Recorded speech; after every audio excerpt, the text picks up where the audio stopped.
Good morning students. आज का हमारा टॉपिक है कण किसे कहते हैं, इसके प्रकार, और सेकंड है खटका क्या है। खटका, कण और खटका। कण को हम स्पर्श स्वर भी कहते हैं। कण को हम स्पर्श स्वर भी कहते हैं। कण का दूसरा जो नाम है स्पर्श स्वर। भारतीय संगीत में हम इस प्रकार से आंसर लिखेंगे। भारतीय संगीत में गायन अथवा वादन को, संगीत को कह लीजिए, गायन अथवा वादन को मधुर बनाने के लिए मूल स्वर कौन सा, मान किसी भी 7 स्वरों में से किसी भी स्वर को आप मूल स्वर मान सकते हैं। जैसे हमने यहाँ पर मुख्य स्वर मूल स्वर धा मान लिया। मुख्य स्वर पर या मूल स्वर पर लेफ्ट या राइट साइड में एक छोटा सा स्वर लिखा जाता है।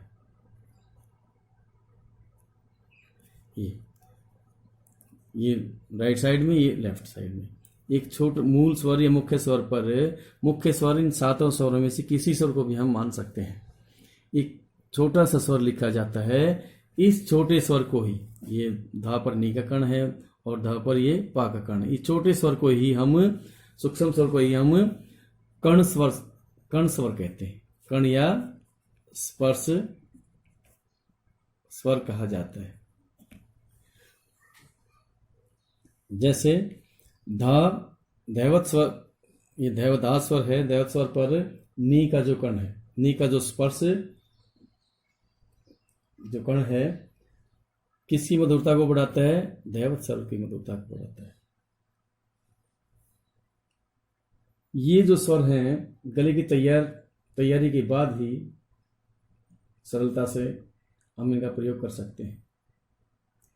कण स्वर को लिखने के लिए मुख्य स्वर पर एक छोटा सा स्वर लिख दिया जाता है। जैसे अभी हमने आपके सामने लिखा था, ये लेफ्ट और राइट साइड में ये करने इस प्रकार से लिखा। कण स्वर एक अलंकारिक स्वर है जिसका उद्देश्य संगीत की रचनाओं को सजाना और संवारना है। जिसका मेन उद्देश्य जो है संगीत की रचनाओं को सजाना और संवारना है। भातखंडे संगीत पद्धति में कण इस प्रकार लिखते हैं, इस प्रकार से, जैसे हमें पहले लिख के आपको बताया था। ये इस प्रकार से लिखा जाता है ये भातखंडे स्वरलिपि पद्धति में। अब कण के 2 प्रकार हैं। पहला है पूर्व लगन कण और दूसरा है अनुलगन कण। ये अब हम आपको कुछ डिफाइन करेंगे। पूर्व लगन कण, पूर्व लगन कण का प्रयोग, जो पूर्व लगन कण का प्रयोग है, मूल स्वर से पहले किया जाता है। मुख्य स्वर से पहले किया जाता है। मुख्य स्वर मान लीजिए यहाँ पर है, किसी भी स्वर को मान लीजिए ग, और ये हमने रे का कण, इस प्रकार से रे का कण ये, तो मूल स्वर गंधार पर यहाँ लिखेंगे हम, मूल स्वर गंधार पर बाईं और रे का कण किसको दर्शाता है? पूर्व लगन कण को। फिर दोबारा सुन लीजिए। पूर्व लगन कण का प्रयोग मूल स्वर से पहले किया जाता है, मुख्य स्वर से पहले किया जाता है। तो यहाँ पर मुख्य स्वर क्या है? गंधार है, ग है, कि मुख्य स्वर गंधार पर बाईं ओर ये रे का जो कण है, किस क्या इंडिकेट करता है? पूर्व लगन कण। ये पूर्व लगन कण। नेक्स्ट है अनुलगन कण।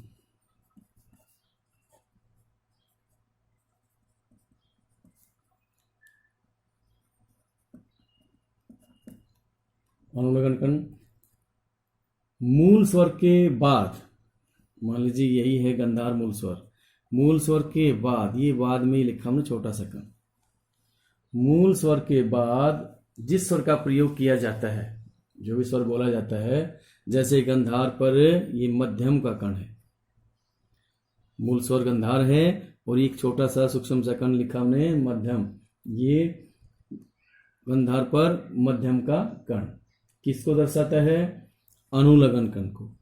अनुलग्न कण लिखेंगे इस प्रकार से, गंधार स्वर पर दाईं ओर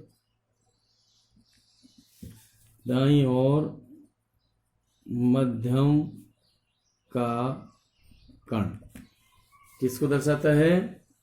गंधार स्वर पर दाईं ओर राइट साइड में मध्यम का कण, मध्यम में स्वर का कण किसको दर्शाता है? अनुलग्न कण को।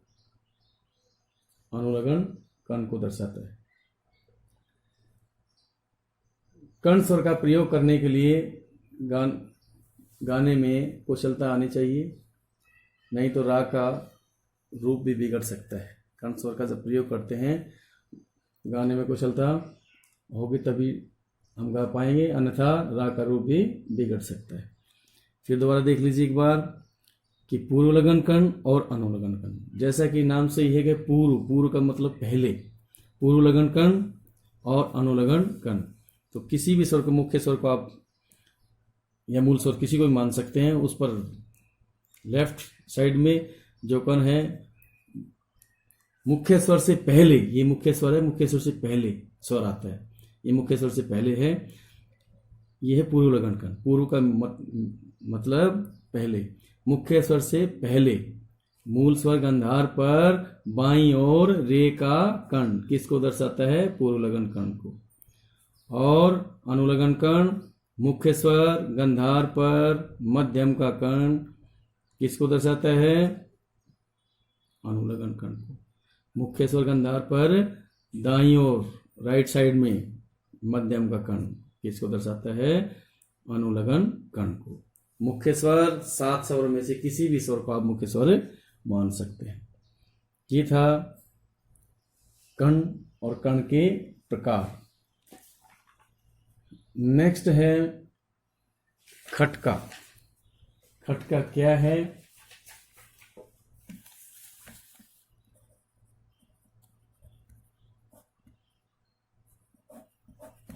खटका, खटका का मीनिंग है भय, संदेह इत्यादि।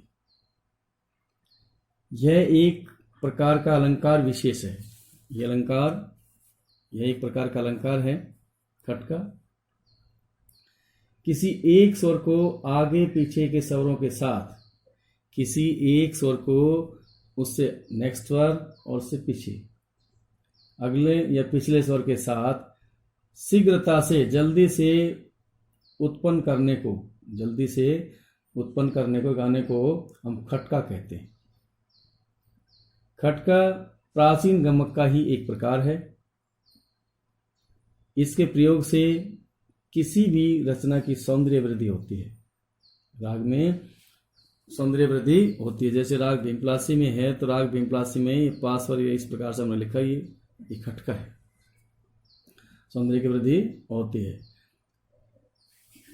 खटके को लिखने के लिए इस प्रकार से लिखा जाता है। खटके को कोष्ठक में लिखे, ब्रैकेट में लिखा जाता है।